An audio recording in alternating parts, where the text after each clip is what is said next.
Hi friends, ഇന്നൊരു അടിപൊളി cake വ്ളോഗായിട്ടാണ് കേട്ടോ വന്നിട്ടുള്ളത്. അപ്പോൾ എന്തായാലും നമുക്ക് വേഗം തന്നെ വീഡിയോയിലോട്ട് പോകാം. അപ്പോൾ ഇന്നത്തെ വീഡിയോയിൽ സിമ്പിളായിട്ടുള്ള ഒന്ന് രണ്ട് കേക്ക് ഡെക്കറേഷൻസ് ഐഡിയാസൊക്കെ ഉണ്ട് ഷെയർ ചെയ്യുന്നത്. അപ്പോൾ ഞാനിപ്പോൾ കുറച്ചായിട്ട് കേക്ക് വ്ളോഗ് അങ്ങനെ ഇടാറില്ല കേട്ടോ. അതിന് പകരമായിട്ട് ഡെയിലി ഷോർട്സ് ഇടാറുണ്ട്. അപ്പോൾ ഇതിൽ കാണിച്ചിട്ടുള്ള ഈ ഒരു കേക്കിനൊക്കെ ഡെക്കറേഷൻസ് ഷോർട്സിൽ അപ്ലോഡ് ചെയ്തിട്ടുണ്ട് കേട്ടോ. അപ്പോൾ ഇത് ഒരു 1 kg വന്നിട്ടുള്ള ബ്ലാക്ക് ഫോറസ്റ്റ് കേക്കാണ് ഡ്രിപ്പായിട്ട് ചെയ്തിട്ടുള്ളത്. പിന്നെ 1.5 kg വന്നിട്ടുള്ളൊരു ബ്ലാക്ക് ഫോറസ്റ്റ് കേക്ക് തന്നെയാണ് കേട്ടോ ടയർ കേക്കായിട്ട് ചെയ്തിട്ടുള്ളത്. അടുത്തത് 2 kg വന്നിട്ടുള്ളൊരു ബ്ലാക്ക് ആയിരുന്നു. ഇത് പിന്നെ 2 kg വന്നിട്ടുള്ളൊരു റെഡ് വെൽവെറ്റ് കേക്കാണ് കേട്ടോ. ഇതിൻ്റെയൊക്കെ ഡീറ്റെയിൽ ആയിട്ടുള്ള വീഡിയോ ഷോർട്സിൽ അപ്ലോഡ് ചെയ്തുകൊണ്ടാണ് ഇതിൽ പിന്നെ ഒന്നും കാണിക്കാത്തത്. ഇത് പിന്നെ 1 kg വന്നിട്ടുള്ളൊരു ബ്ലാക്ക് ആയിരുന്നു. അടുത്തത് 1 kg തന്നെ വന്നിട്ടുള്ളൊരു കേക്കാണ് കേട്ടോ. പിന്നെ അടുത്തത് ഇത് 1/2 kg വന്നിട്ടുള്ളൊരു കേക്കാണ് കേട്ടോ. അപ്പോൾ നേരത്തെ പറഞ്ഞ പോലെ തന്നെ എല്ലാതും ഷോർട്സിൽ അപ്ലോഡ് ചെയ്തതുകൊണ്ടാണ് ഇതിൽ ഡീറ്റെയിൽഡ് വീഡിയോ കാണിക്കാത്തത്. അടുത്തത് പിന്നെ 1 kg വന്നിട്ടുള്ളൊരു കേക്കാണ് കേട്ടോ. അപ്പോൾ ഇത് ഞാൻ കേക്കിവിടെ ഫൈനൽ കോട്ട് ചെയ്തെടുത്തിട്ടുണ്ട്. അതിന് ശേഷം ബർഗണ്ടി കളറാണ് കേട്ടോ താഴെ ഒരു രണ്ടാമത്തെ ഷെയ്ഡായിട്ട് കൊടുക്കുന്നത്.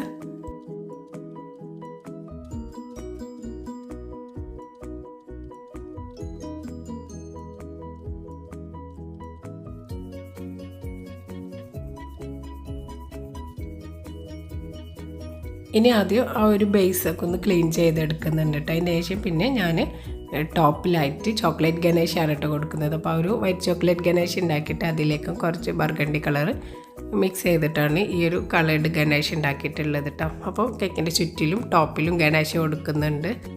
അപ്പോൾ കേക്കിൽ ഗണേശ കൊടുക്കുമ്പോൾ ശ്രദ്ധിക്കേണ്ട ഒരു കാര്യം എന്താണെന്ന് വെച്ചിട്ടുണ്ടെങ്കിൽ ഐസിങ് ചെയ്ത ഉടനെ തന്നെ കൊടുക്കാതിരിക്കട്ടെ. ഒരു അരമണിക്കൂറെങ്കിലും ഫ്രിഡ്ജിലോ ഫ്രീസറിലോ വെച്ച് സെറ്റ് ചെയ്തതിന് ശേഷം മാത്രം കേക്കിൽ ഗണേശ കൊടുക്കട്ടോ.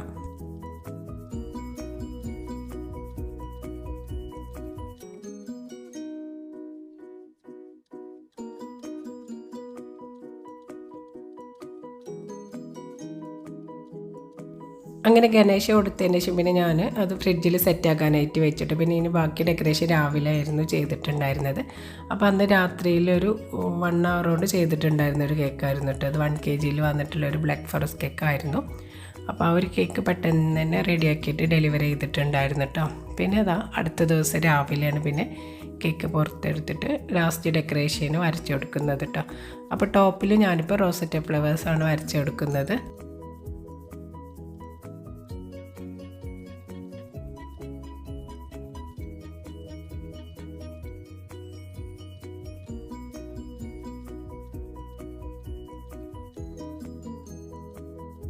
അങ്ങനെ കേക്കിൻ്റെ ബോർഡറൊക്കെ വരച്ച് കഴിഞ്ഞിട്ടുണ്ട്. പിന്നെ കുറച്ച് ഷുഗർ ബോൾസ് കൂടി ഒരു ഫ്ലവേഴ്സിൽ ഇങ്ങനെ വെച്ച് കൊടുത്തിട്ടുണ്ട്. അപ്പോൾ ഇതാണ് കേക്കിൻ്റെ ഫൈനൽ ലുക്ക് വന്നിട്ട് കേട്ടോ.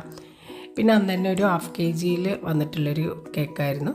അപ്പോൾ ആ കേക്കും കൂടി ഞാനൊന്ന് ഫൈനൽ കോട്ട് ചെയ്തെടുക്കുന്നുണ്ട് കേട്ടോ. അപ്പോൾ വൈറ്റ് ക്രീമിൽ ആദ്യം കേക്കൊന്ന് ഫിനിഷ് ആക്കി എടുക്കുന്നുണ്ട്.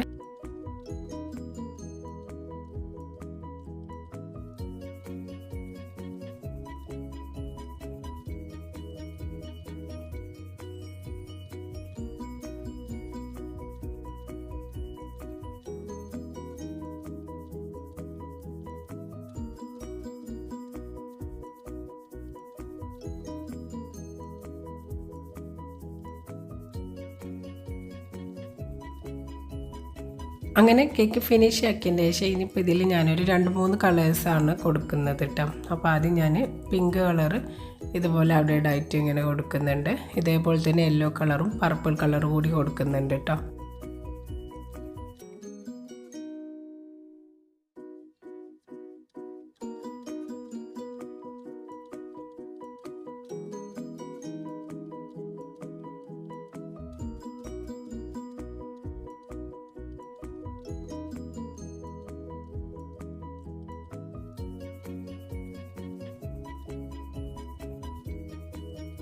അങ്ങനെ കളേഴ്സ് എല്ലാം കൊടുത്തു കഴിഞ്ഞതിന് ശേഷം ടോപ്പ് പാലറ്റ് നൈഫ് വെച്ചിട്ടൊന്ന് ഇതുപോലെ ഫിനിഷ് ആക്കി എടുക്കുന്നുണ്ട്. അതുപോലെ സൈഡ് കൂടി ഒന്ന് ഫിനിഷ് ആക്കി എടുക്കുന്നുണ്ട് കേട്ടോ.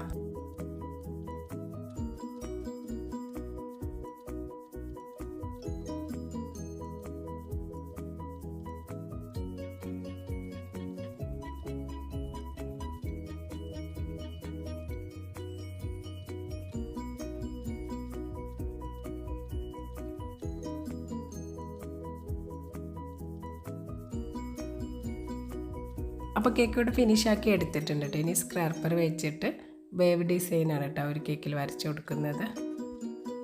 അത് എങ്ങനെ വരയ്ക്കുകയെന്ന് വെച്ചിട്ടുണ്ടെങ്കിൽ സ്ക്രാപ്പറിൻ്റെ ഒരറ്റം കേക്കിൽ ടച്ച് ചെയ്തിട്ട് മറ്റേ കൈ വെച്ചിട്ട് ടേൺ ടേബിൾ ഇങ്ങനെ നന്നായിട്ട് റൊട്ടേറ്റ് ചെയ്ത് കൊടുത്താൽ മതി കേട്ടോ. ഇനി ടോപ്പിൽ പാലറ്റ് നൈഫ് വെച്ചിട്ടുള്ള ഒരു ഡിസൈൻ കൂടി വരച്ച് കൊടുക്കുന്നുണ്ട്. ഇനി കേക്കിൽ കുറച്ച് ഷുഗർ ബോൾസ് കൂടി ഇട്ട് കൊടുക്കുന്നുണ്ട് കേട്ടോ.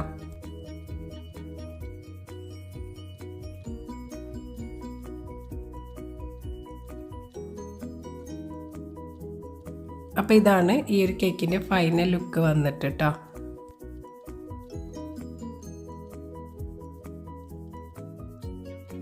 പിന്നെ ഫോട്ടോ എടുക്കലൊക്കെ കഴിഞ്ഞതിന് ശേഷം 2 കേക്ക് ഇതുപോലെ ബോക്സിലാക്കിയിട്ട് പിന്നെ ഡെലിവറി ചെയ്തിട്ടുണ്ടായിരുന്നു. അപ്പോൾ ഇതൊക്കെയാണ് ഇന്നത്തെ ഈ ഒരു ചെറിയ വ്ളോഗിലെ വിശേഷങ്ങൾ. അപ്പോൾ ഇന്നത്തെ ഒരു വീഡിയോ എല്ലാവർക്കും ഇഷ്ടമായെന്ന് കരുതുന്നു. അങ്ങനെ ഇഷ്ടമായിക്കണമെന്നുണ്ടെങ്കിൽ എന്തായാലും ലൈക്ക് ചെയ്യാനും ഷെയർ ചെയ്യാനൊന്നും മറക്കരുത് കേട്ടോ. അതുപോലെ എൻ്റെ ചാനൽ സബ്സ്ക്രൈബ് ചെയ്യാത്ത കൂട്ടുകാരുണ്ടെങ്കിൽ ഒന്ന് സബ്സ്ക്രൈബ് കൂടി ചെയ്ത് സപ്പോർട്ട് ചെയ്യണേ. Thank you.